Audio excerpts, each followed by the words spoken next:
Are you a good liar? Asked the officer who is on duty. Not at all, replied the woman in front of him. But the woman's answer did not convince the officer. The officer checked the documents about the woman, an artful and persuasive scammer, highly intelligent and articulate, should be careful if engaging conversation with her. That is the matter about the woman that is recorded in the document. I never told a lie, not once, said the woman with a smile. The long cry of a steamboat filled the stillness of the cabin. They were on Vaihef, traveling to the island of Monty.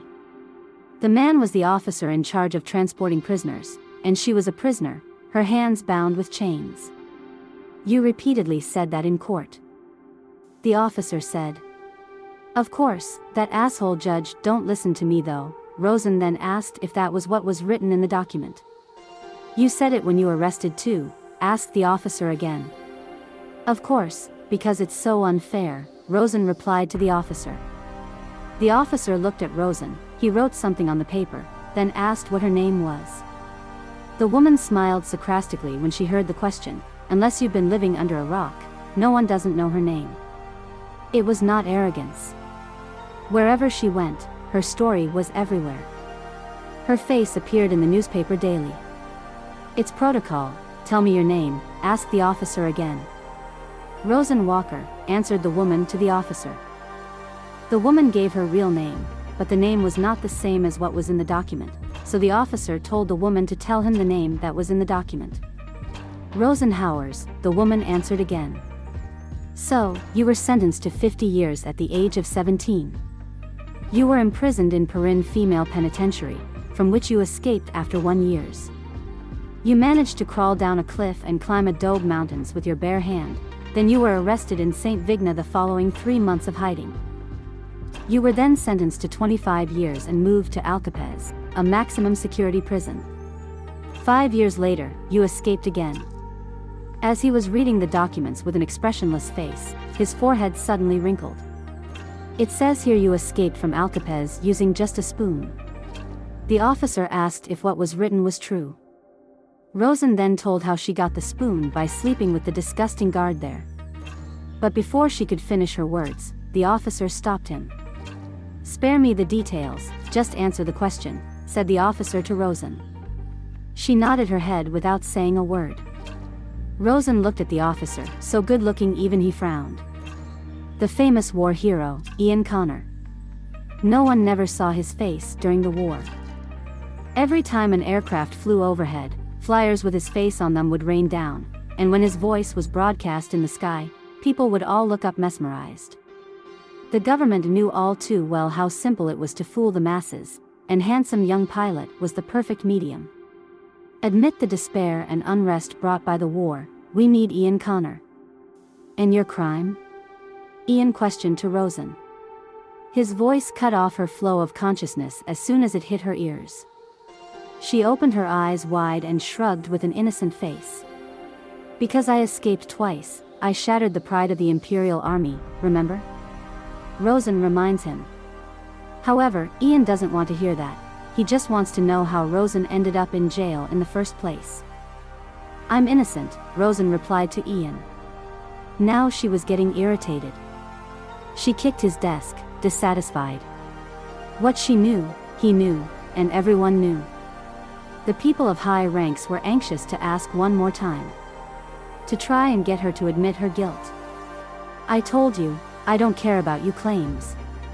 Just answer the question. Ian stared at Rosen, showing that he didn't care. She took a deep breath and stared straight at him. He accepted her gaze calmly. Suddenly, someone opened the door in a rude manner. A man, dressed in lieutenant's uniform, stood in the doorway, a shocked expression on his face.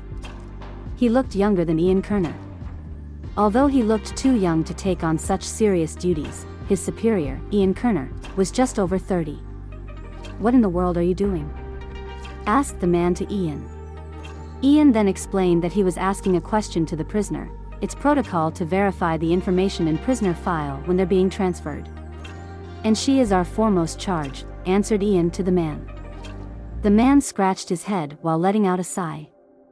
He knew that Ian was so knowledgeable and experienced. But he thought Ian didn't need to do that job, especially with a dangerous prisoner. The man looked at the prisoner in shock. "It's the witch of Alcapez," he said, surprised when he looked at Rosen. He then scolded Ian. "She escaped from prison. Didn't you hear? Even if she looks small and harmless, you must not let your guard down. She alone escaped alcapez. You saw the report I gave you. When she was 17, she murdered her husband, Hindley Howard." After cutting off the lieutenant's words, she spoke through gritted teeth. "Stabbed him no less than 36 times. The coroner swore it was a crime of resentment. The killer had carried on stabbing even after the victim had stopped breathing." Silence fell. She took a deep breath. "But it wasn't me. I loved my husband. And I was a good wife. It must have been some burglar.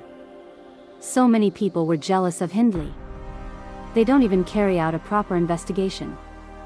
And they didn't listen to a word I said. They just chucked me away in person." Those words had been repeated many times, and her tear glands, once again, squeezed out a decent amount of water. "Enough with the act. It makes no difference what kind of wife you were. You were found guilty, and that's that." Ian said that with an expressionless face. The chill in Ian's voice was terrifying. Realizing that her trick had failed, she quickly wiped away the tears she shed. "Damn, are my tears not working because I look so dirty? Would the outcome have changed if I had a chance to wash up?" Rosen thought in her mind. "Doesn't matter whether you were a good wife or loved him. As long as the verdict stands, you are guilty. The imperial judicial system is not incompetent," Ian said to Rosen. "But look at this, look at my arms. I don't even have muscles." Hindley was over 1 meter and 80 centimeters tall. He was too big. "Do you think I could have killed him?" She hurriedly lifted up her chained hands. If she hadn't been shackled, she would have rolled up her sleeves. "Just because you're small and weak doesn't mean you couldn't have done it. The evidence points to you, Rosen Howers." "You are lying," said Ian while looking at Rosen with no emotion on his face. Ian then called Henry to take Rosen away with him. "I'm not lying," shouted Rosen, struggling to be released. However, Ian ignored it and continued to walk forward. Rosen looked at Ian and Henry. Both of them were not like the previous guards. "These guys are quite gentlemen. Those brutes would have been kicking me already," she thought in her mind. But that didn't discourage Rosen at all. Prisoners and guards are like rats and cats. Anyone who let their guard down, then they will be caught. However, Rosen is confident in her abilities. Like the previous guard, she is confident that she can escape from this guard as well. Ian looked at the empty hall, and asked Henry if the party was over. "Of course, the commander is escorting the witch of Alcapez. How could we show that to the ladies?" Henry answered with a sigh. "They are on this boat to tour Monty Island. The prisoners are all women and are bound by chains. I thought it would be interesting for them," Ian replied to Henry. "But they are just ordinary people, so seeing so many prisoners must have scared them."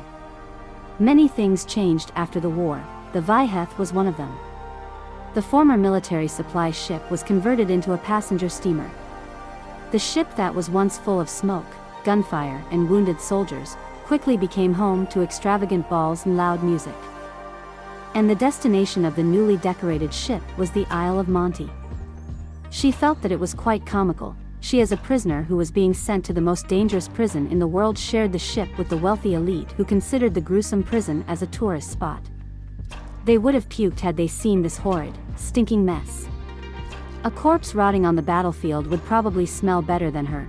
"Just think about how we looked during the war," said Henry to Ian.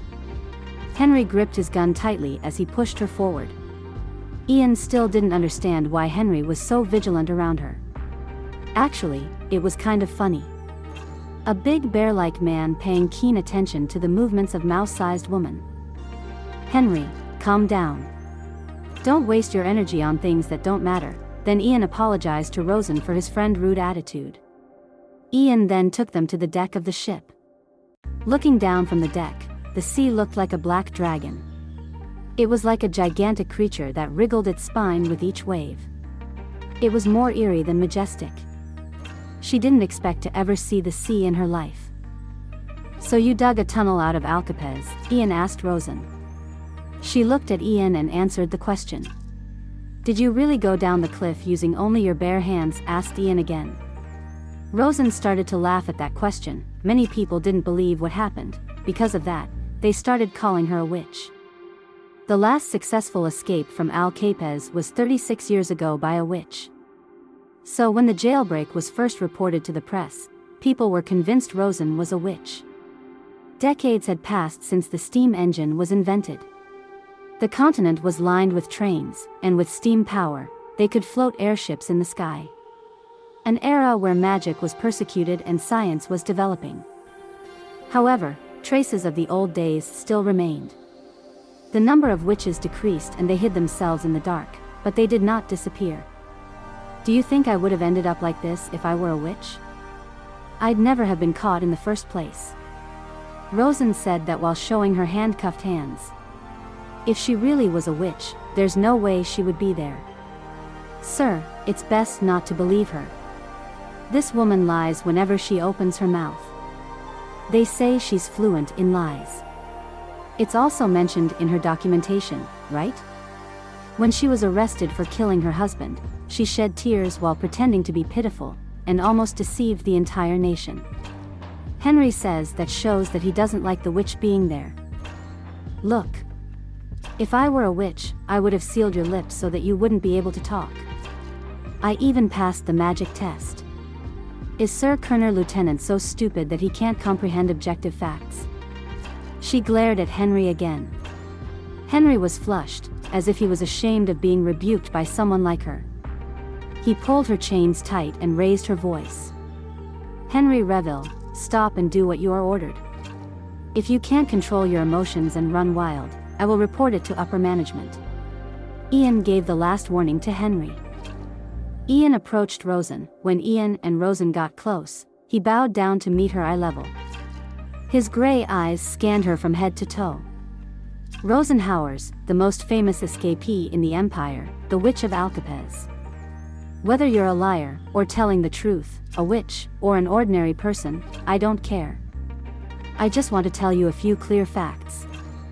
First, you are a convicted criminal. You are sentenced to life in prison on the island of Monty. Second, I have been ordered to take you to the island. Third, there are prisoners who escaped Alcapez, but none have escaped Monty. No one gets out of there. Some can go down a cliff barefoot, but no one can cross the sea without a boat, even a witch. Ian warns Rosen how dangerous Monty prison is. That much she knew. She looked down at her hands, shackled by chains. She couldn't cross the sea unless she was a mermaid. That's why she decided to escape before reaching the island. Not long after, the door to the cabin opened abruptly. Henry approached, carrying an iron tray full of red chunks. There was the heavy smell of blood. She watched them exchange knowing glances. Ian lifted the iron tray and called Rosen to see what would happen if he dropped the meat into the sea. In an instant, bubbles rose in the black water, and dozens of mast-sized fins circled. The sound of teeth gnashing and flesh tearing could be heard clearly. As the blood spread, the color of the water changed. It was still not clear enough to see under the surface, but she could tell what kind of chaos was unfolding beneath the waves. Look at that witch. The ocean here is crawling with such creatures. Henry shouted excitedly, seeing the monster devouring the meat. Rosen bit her lip, seeing how dangerous the sea was. She had to find another way how to escape from there. Ian approached Rosen and told her, if she wants to be the monster's next meal, taking the lifeboat might be a great option. I saw you eyeing this, said Ian to Rosen. He untied the keys from his belt and waved them before her eyes. She realized that he knew where her eyes were headed from the beginning. Also, he wasn't very polite.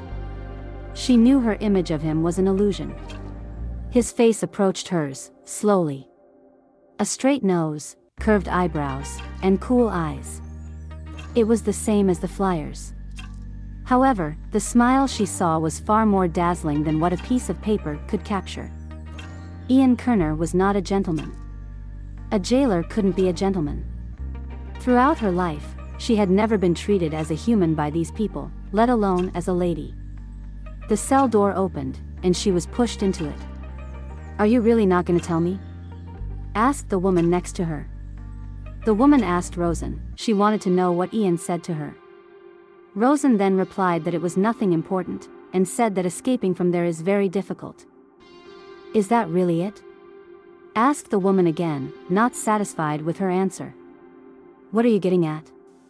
Rosen answered to her. "What?" A young, pretty prisoner went to the commander's room, who is also very young and handsome. My imagination keeps running wild. "I mean, tell me in detail," answered the woman to Rosen. "Young and pretty? Look at the state of me," answered Rosen while showing her dirty state. But again the woman is not sure of the answer. This is because he is the youngest among them all. "Why don't you try flirting with him? It worked for you in Alcapez," asked the woman again. "It's not as simple as that here," answered Rosen while explaining that the sea is filled with monsters. "Surely you're not giving up. Are you?" The woman pressed Rosen's shoulder and stared at her sharply. The woman's name is Maria. She first met Maria at Alcapez. If anyone's the witch of Alcapez, it's not her but Maria. The guard may have ruled over the prison at large. Inside those cell walls, Maria was the queen. If anyone dare upset her, they ended up leaving the prison before their time was up, as a corpse. From the beginning, Rosen was Maria's favorite. The reason was simple. She escaped from the Perrine women's prison, and then she was caught and transferred to Alcapez.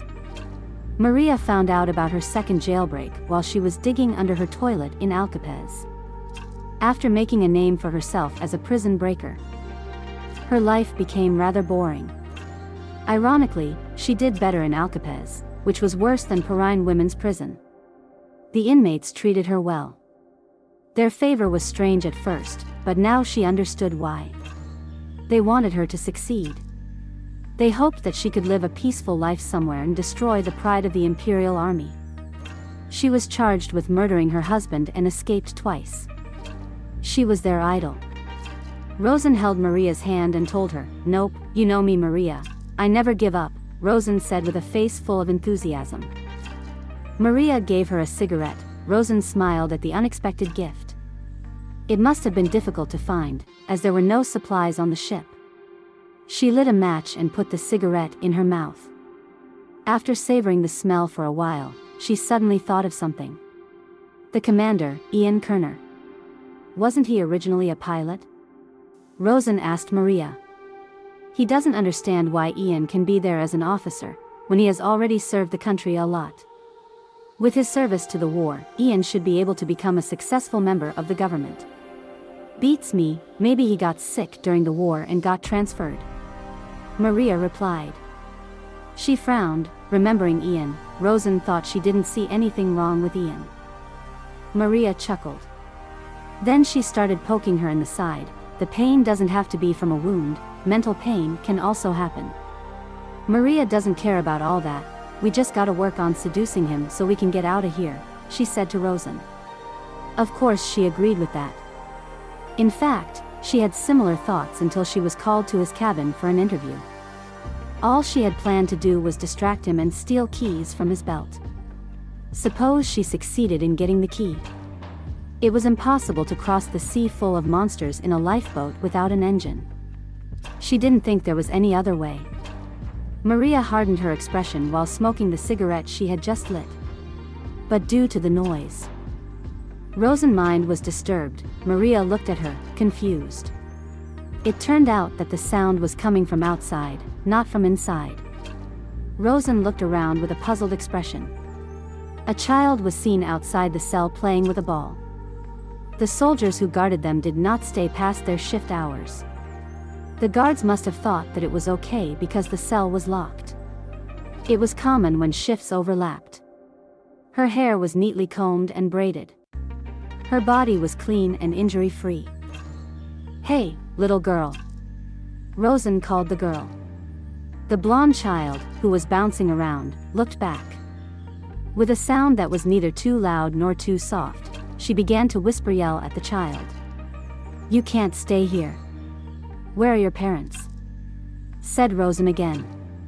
She motioned for her to go away, but the child didn't listen.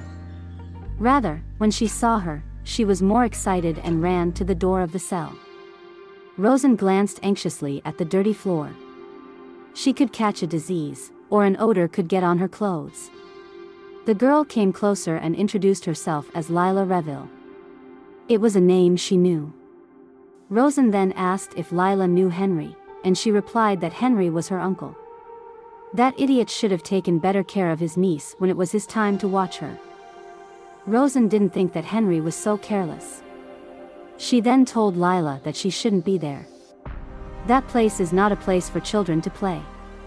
With her face almost crying, Lila told Rosen that she wanted to meet Rosen, who was known as a witch. She had promised her friends to meet the witch, however, no one believed her. The captain's granddaughter. She was a much more precious child than Rosen thought. She was more anxious than the child. She didn't know what would happen if she got involved with a kid like this, so she wanted to send her away as soon as possible. Rosen then introduced himself. "It's your lucky day, Lila. I'm Rosen Walker," she said with a face which is full of implied meaning. Meanwhile, Ian and Henry were outside the deck at that time. Henry complained because he had to do a job he didn't want. Just consider it a vacation, a cruise to Almonte and back. "People pay good money for these views, you know," said Ian to Henry, who was complaining.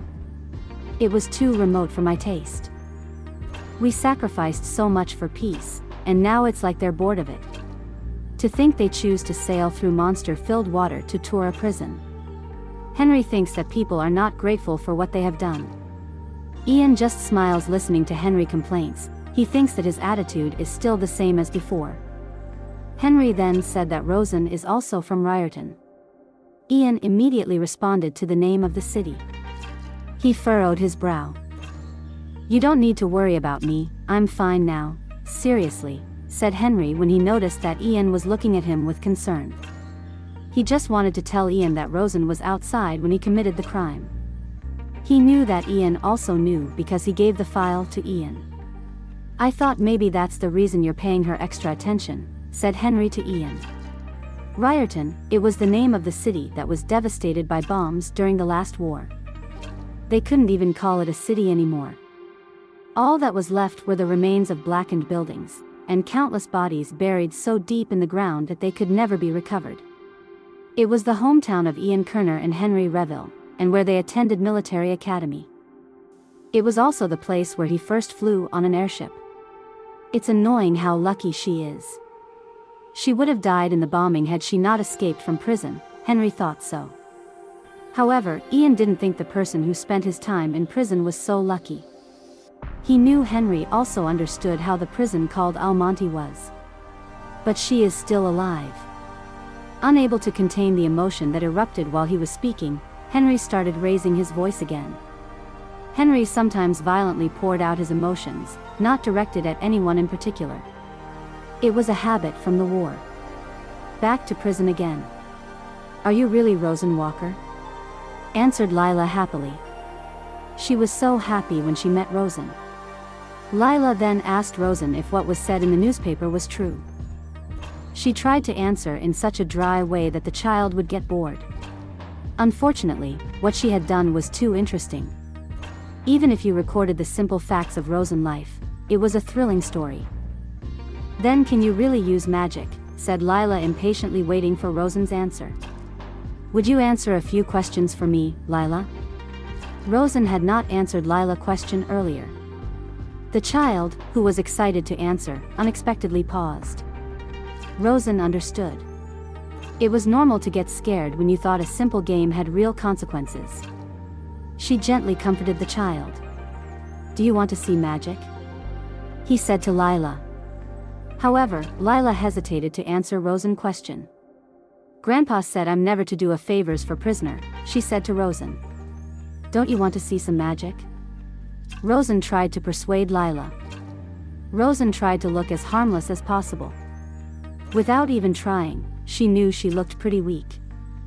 She didn't look like a threat to anyone.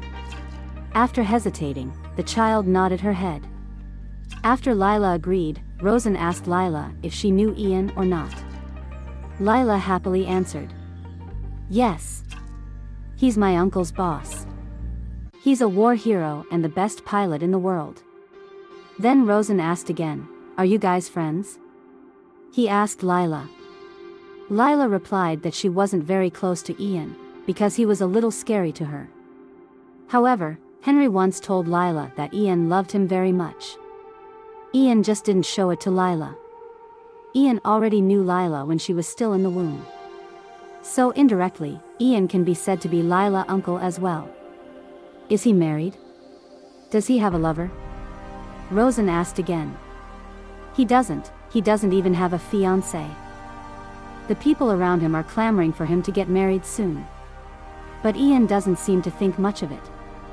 Lila answered the question. There was only one question left. Ian Kerner, is he a compassionate person? Rosen asked again. What is compassion? Perhaps it was a difficult word for a child, and Lila opened her eyes wide. About half of her life she struggled to get compassion out of people, so when the child asked what it was, she couldn't answer. The heart made people careless, and she had come this far by using countless hearts. That was all she could say.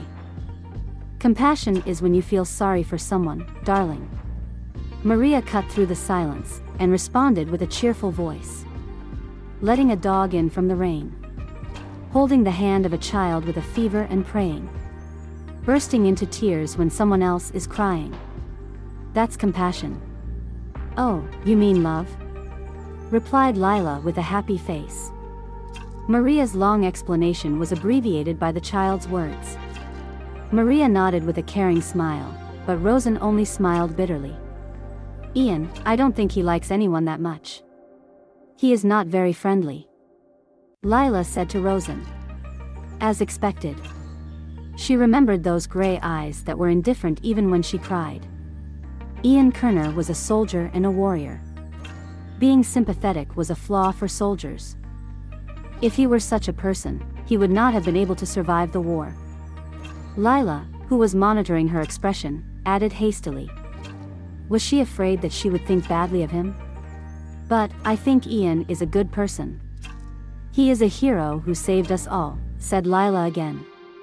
Thank you, Lila. That's enough, now it's my turn to keep my promise. She reached through the bars. Even though the bars were set at close intervals, there was enough space for one of her wrists to pass through. Rosen then asked Lila if there was anything she could use to do magic.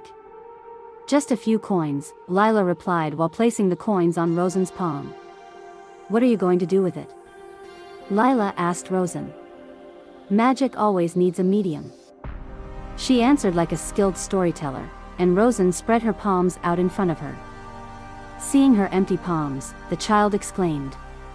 She smiled and stretched out her chained hands as far as she could, bringing them close to Layla. She pretended to pull something from behind her ear, making the coin reappear.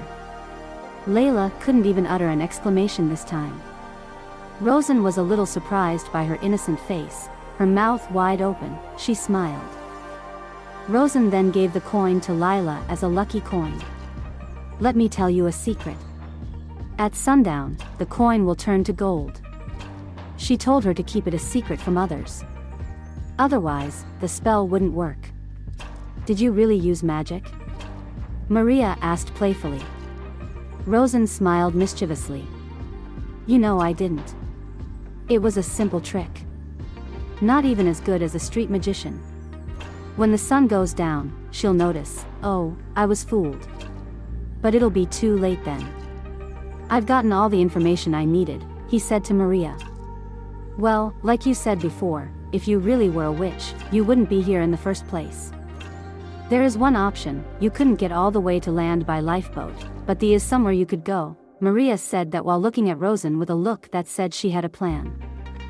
They say, there's a place where all the witches go to hide. Nobody knows if it really exists, though. That place is known as the Witch Island, Valpurgis. Apparently, the island is not far from the Isle of Monty. It's called the Witch Island for a reason. It's not like just anyone can go there. It's their final sanctuary. I don't see them welcoming me with open arms, do you? Rosen asked Maria. I was just kidding, Maria replied to Rosen. She also knows, it's not that easy for them to do it. You know how it's easier to deceive kids if they feel sorry for you? Maria said, she was thinking of doing that technique to Ian, and she wanted to know what Rosen thinks about it. Rosen realized she had no other choice. Use the hero to gain pity, sounded pretty good. She knew that all her cheap tricks before would not work with Ian. Ian is a soldier, a pilot, and a hero. His life, unlike Rosen, had been one triumph after another. She was confident, she could give him exactly what he wanted. Humiliate herself to no end, lay down flat at his feet, sobbing. And bring him yet another triumph. It was sweet taste of conquest that he was tempted by, not love. Besides, tempting him with that would be much easier than winning his love. Back again with Ian and Henry.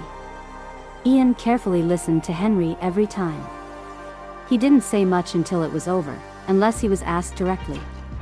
Realizing they had been outside for a long time, Ian called Henry to come inside. I can't stop thinking about it, it's simply ridiculous, Henry said as they walked. A war hero like yourself transferring the Witch of Alcapez. What nonsense, he said to Ian. What it is, we're soldiers, we obey order, answered Ian casually. What made Henry so unhappy was the treatment he and Ian received. With Ian's success during the war, he should have been a field marshal by now. You and I know why we're being made to suffer like this, he added. Ian glanced at Henry, who was speaking passionately on his behalf. It was ironic, but after the war, those who opposed Ian Kerner were his fervent supporters during it. Their lives in ruins, they ground their teeth and poured out their hatred for Ian Kerner. Basically, since they think Ian failed to protect the city, they want to see him taking on Riordan's very own witch. Because everyone hates Rosen, who is the only survivor from the city, they want to see Ian succeed in taking Rosen to the Isle of Monty, and after that, they'll begrudgingly sing Ian praises again. Anyway, when this is all over, just go and enjoy your life, said Henry to Ian. He was the hero of the war, and people admired him. After the war, he realized that fact only when he passed through the Arc de Triomphe in uniform. People gathered in crowds, shouting his name. Colorful petals were thrown onto the road he walked on. But was he happy in that lively landscape? Was his heart full? How did he look when he passed through the Arc? Suddenly, anxiety crept into his chest. He should have smiled. Did he? A commander should always have a confident smile on his lips. But he couldn't remember the expression he had made. Henry spoke hastily, as if he had noticed his senior's dark thoughts. You can't protect everyone. Who achieves perfect victory? You're not a god. The commander has always had to choose the lesser evil. And everyone knows that they don't really hate you, Henry said to Ian. Anyway, don't worry about Rosen Walker. I'll threaten her more myself. I'll do it, Henry. Don't worry about it. Concentrate on healing, Ian cut off Henry's words before he could finish them. Ian stopped and shook his head resolutely. Henry bit his lip, stopping himself from saying more. Ian knew what Henry was going to say anyway. Ian closed his eyes as an unbearable headache rushed in. He remembered his duties. Transport the prisoners to Monty Island. In particular, keep an eye on Rosen Hayworth. Rosenhauer's name seemed to clear his mind. Funnily enough, he thought it was fortunate that Rosen was the most troublesome prison breaker in the Empire. While Ian was in his thoughts, he woke up from his thoughts when he heard Rosen's voice calling him.